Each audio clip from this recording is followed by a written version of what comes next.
Voilà, interrompons maintenant cette tournée des capitales européennes, car Jean-Marie Le Pen, le président du Front National, est présent sur le plateau. Parmi nous, je vous rappelle, Monsieur Le Pen, que les résultats du sondage effectué par Bull BVA tout au long de la journée pour Antenne 2 Radio Monte-Carlo et Le Parisien Libéré, ce sondage vous donne une fourchette des voix entre 9,5 et 11,5% des voix. Pour vous, c'est une surprise ? Pas du tout, c'est le chiffre que j'avais à plusieurs reprises annoncé comme étant celui que j'espérais. J'avais un espoir supplémentaire, je dois dire, c'était de battre le Parti communiste. Ce sera pour la prochaine fois. Mais je crois que nous ne sommes pas loin de lui. Et bien sûr, je suis ému de ce résultat. Et j'en remercie toutes les électrices et les électeurs qui nous ont fait cette grande confiance. Et tout particulièrement ceux qui ont combattu, qui ont lutté, tous ces militants qui se sont dévoués au service d'une petite liste, comme on disait à l'époque, grévée de tous les handicaps légaux, qui a disposé de 3 minutes de télévision officielle, c'est-à-dire en fait de 20 à 100 fois moins que ses grands concurrents, à cause des retombées que ces émissions et les émissions officielles ont dans la presse écrite, radiodiffusée ou télévisée elle-même. D'autre part, je voudrais ajouter que ces 3 grandes listes se sont partagées 3 milliards de centimes que leur avait accordé l'Assemblée européenne et que nos réunions ont été tout uniment l'objet, tout au long de la campagne, d'attaques, de dénigrements, auxquels, il faut bien se dire, se sont malheureusement joints quelquefois les candidats de l'opposition parlementaire. Monsieur Le Pen, on apprend grâce au sondage que nous avons réalisé que la plupart de vos électeurs ont voté pour vous parce qu'ils craignent pour les libertés en France. Est-ce que ça n'est pas un peu gros? Est-ce que ces électeurs n'ont pas été dans une certaine mesure, même s'ils sont de bonne foi, bernés? Mais c'est toujours le peuple qui se trompe. Nous voyons Ce sur sont les notre écran, observateurs.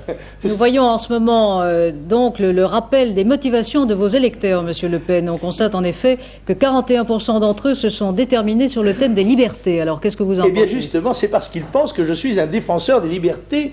Comment se fait-il? Quelle infatuation faut-il aux observateurs politiques et aux politologues pour toujours croire que ce sont eux qui ont raison contre le peuple, que ce sont leurs préjugés qui doivent l'emporter sur la réalité. Il se trouve que j'ai été décrit comme l'immonde, n'est-ce pas, comme la bête, comme le diable. Eh bien, il se trouve que les Français, qui avaient déjà démontré dans le pays où je suis né, qu'ils me donnaient à 51% leur voix, ne pensent pas du tout comme les journalistes, ni comme les observateurs politiques. Ils pensent que les libertés sont menacées non pas par M. Le Pen, mais par le communisme. Ils pensent que l'immigration, que le chômage, que l'insécurité sont des problèmes réels, et que Le Pen dit tout haut ce que tout le monde pense tout bas. Et c'est ce qu'ils ont voulu dire, et je les en remercie, et ils peuvent me faire confiance. Ce n'est que la première étape d'une longue course qui ira jusqu'à la Renaissance française. Ce n'est qu'un début. Ce n'est qu'un début. Monsieur Le Pen, vous avez fait campagne sur des thèmes qui exacerbent, qui durcissent, qui divisent au lieu de rassembler. Est-ce que vous n'avez pas pris, calmement, est-ce que vous n'avez pas pris un risque considérable? Mais pas du tout, ce sont des problèmes qui se posent. N'est-ce pas, un peuple n'est pas seulement une machine à calculer et on ne gère pas son avenir exclusivement comme une affaire commerciale. Un peuple, c'est un être collectif qui a des passions, des émotions, des répulsions, qui a des espérances et des désespoirs. Et le rôle des hommes politiques qui méritent ce nom, et qui n'en font pas seulement un métier, c'est d'interpréter tout cela. Et de mettre tout cela dans une forme compréhensible à la grande masse. Et de proposer des solutions qui soient des solutions réelles, réalistes, qui répondent à la gravité des problèmes posés. Ce n'est pas moi qui ai créé le problème de l'immigration, mais je m'honore d'avoir été le premier à l'avoir posé devant l'opinion publique et à avoir forcé chacun à prendre sur ce sujet ses responsabilités. Monsieur Le Pen, vous êtes dans l'opposition, opposition radicale. La liste d'union de l'opposition menée par Simone Veil n'obtient pas ce soir la majorité absolue. Souhaitez-vous que ce soir, on additionne vos voix à celles de la liste de Simone Veil? Écoutez, de toute évidence, les électeurs de Mme Veil et les miens les additionneront, même si les spécialistes ne le font pas. L'opposition a gagné, et elle a gagné grâce à l'opposition nationale, la nôtre, qui a été non seulement le fer de lance, mais l'aiguillon de l'opposition parlementaire, qui est souvent, il faut bien le dire, à notre avis, complaisante, puisque récemment encore, elle votait à l'unanimité l'attribution de la carte aux immigrés pour 10 ans, n'est-ce pas, ce qui prouve qu'ils s'entendent entre eux. Et que je crois, une des grandes leçons importantes, je crois que nous vivons un événement politique très très important aujourd'hui, c'est la défaite de la gauche. La gauche dans ce pays non seulement est minoritaire, mais le gouvernement représente 1 sur 3 des Français. Il ne peut donc plus continuer à gouverner comme il le faisait, ni à faire sous couvert de la loi une véritable révolution marxiste. Et pour ma part, je crois qu'il faudrait envisager que le pays fût consulté d'une autre manière peut-être que celles qui sont habituelles à notre pays. Et je me demande si, sur les grands sujets des libertés, en particulier la liberté de l'enseignement, la liberté de la presse, il ne faudrait pas envisager les moyens de recourir à la procédure référendaire. Moi, je crois qu'il faut envisager des transformations constitutionnelles dans notre pays pour l'adapter à la période moderne. Et je crois que nous venons de vivre la fin, somme toute, ce n'est pas un propos révolutionnaire, mais la fin de la Ve République, la fin de la bande des 4. Monsieur Le Pen, imaginons que nous soyons en 86, l'opposition au premier tour remporte un succès, vous remportez le même succès qu'aujourd'hui, allez-vous monnayer vos voix pour le second tour? Je ne monnaie jamais mes voix. D'abord, vous affirmez qu'il va y avoir un second tour, et de toute évidence, il n'y en aura pas. Quoi qu'en pense, là non, encore... on parle de l'hypothèse de 86, Monsieur Le Pen. On sait bien qu'il n'y a pas de deuxième tour pour les européennes. Je parle de 86, et moi je vous dis en 86, et je suis prêt à prendre le pari que j'avais pris sur la liste unique, à prendre le pari que j'avais pris sur le chiffre de plus de 10% sur le Front National.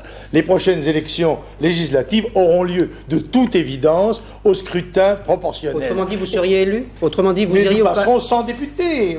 Combien? Une centaine de députés. Une centaine de députés, c'est un chiffre que l'on peut inscrire. Vos pronostics pour 86, écoutez, Monsieur Le Pen? Étonnant, je tiens le pari, je vais vous dire pourquoi. Mais non, mais pas du tout, je ne suis pas euphorique, vous voyez, à force de se cuirasser le cœur contre les grandes espérances, et on finit par le cuirasser aussi contre les grandes joies et les grandes victoires. Je suis très modéré, beaucoup plus qu'on ne l'affirme généralement dans les tribunes politiques. Plus modéré que dans votre campagne, alors? J'ai une expérience politique. Non, mais j'ai une expérience politique. Voyons, c'est très simple. Il y a 35% de voix à gauche, dont 20 et 15, ou 20 et 13, 33. Si on allait au scrutin majoritaire avec ces chiffres-là, il reviendrait 25 députés socialo-communistes. Alors de toute évidence, ce n'est pas le système qui va être choisi. Alors que si on prend le système proportionnel, à 20 et 15, 35%, ils reviennent au moins à 150. Alors croyez bien que le système qui sera pris, je crois que c'est le doyen Vedel qui disait « Il n'y a qu'un seul bon système électoral, c'est celui qui vous fait élire », c'est ce qu'ont toujours pensé les gouvernements, mais il est évident qu'ils ne vont pas faire de confidence à personne avant de le choisir. Et le président de la République choisira son jour, son heure, pour imposer ou faire voter par sa majorité le système électoral qui sera le moins tragique pour la gauche. Monsieur Le Pen, si l'alternance réussit un jour, vous souhaiteriez siéger au Conseil des ministres aux côtés de Jacques Chirac ou de Valéry Giscard d'Estaing ou même de Simone Veil, à l'égard de laquelle vous semblez très indulgent ce soir? Mais je ne fais pas de prospective politique de ce genre. Je note un certain nombre de faits. La défaite cinglante de la gauche. Et la France, le pays, a montré que nonobstant les institutions et le cadre dans lequel on prétendait l'interroger, c'est lui qui donnait la réponse et qui posait le problème. On l'interrogeait sur une élection européenne d'une assemblée consultative, il a répondu à des questions de politique intérieure. C'est lui, c'est le peuple français qui a dit voilà ce dont je veux parler, et ce dont je veux parler, c'est un démenti, un désaveu formel de la politique marxiste. Je crois l'avoir pour ma part entendu ainsi. Sans cela, il est évident que le succès obtenu par le Front National n'aurait pas la dimension. Notons au passage, pour les politologues, que c'est la première fois qu'un courant réussit à percer le blindage privilégié et monopoliste de la bande des 4, lesquels se sont toujours tout de même, lesquels partenaires se sont toujours arrangés dans le fond pour se renvoyer agréablement et utilement la balle. Monsieur Le Pen, il y a quand même un mot que vous n'avez pas prononcé dans tout ça, c'est le mot Europe. Alors maintenant que vous êtes assuré d'envoyer un certain nombre de députés à Strasbourg, maintenant aussi, je vous le rappelle, que le Parlement européen va vous rembourser une partie de vos frais électoraux, puisque vous semblez faire plus de 5%. Est-ce que, à la tribune de Strasbourg, vous allez tenir un langage aussi musclé que celui qu'on a pu entendre en France pendant la campagne électorale? Je pense notamment aux droits de l'homme. Mais il me paraît toujours que la santé implique que l'on soit musclé. C'est quand on manque de muscles qu'on est sur le point de tomber malade. Et c'est le reproche d'ailleurs que je fais à notre pays. La force n'est pas la violence, qui n'en est que son expression injuste. La force est une vertu. Et je souhaite que la France soit forte. Il me paraît même que c'était le slogan de nos concurrents, je crois. Et ils tiraient la conclusion que quand la France est forte, l'Europe l'est aussi. Eh bien, c'est un point sur lequel je suis en accord avec ses concurrents, mais je crois que rien ne se fera parce que la France est la France. Parce que la France en Europe a un rôle particulier à jouer. Et ce n'est pas faire injure aux autres pays que de le dire, qui ont rempli leur rôle dans l'histoire de l'Europe. La France a un rôle, je crois, missionné. Et tout dépendra de sa renaissance, de son aptitude à renaître et à perdurer. Et je crois que c'est à elle que le défi est lancé, et c'est elle qui doit y répondre, non seulement pour elle-même, non seulement pour l'Europe, mais même pour la paix du monde et pour la faim dans le monde. Vous allez continuer à dire la France aux Français. Non, ce n'est pas un slogan du Front National. Le slogan du Front National, c'est les Français d'abord.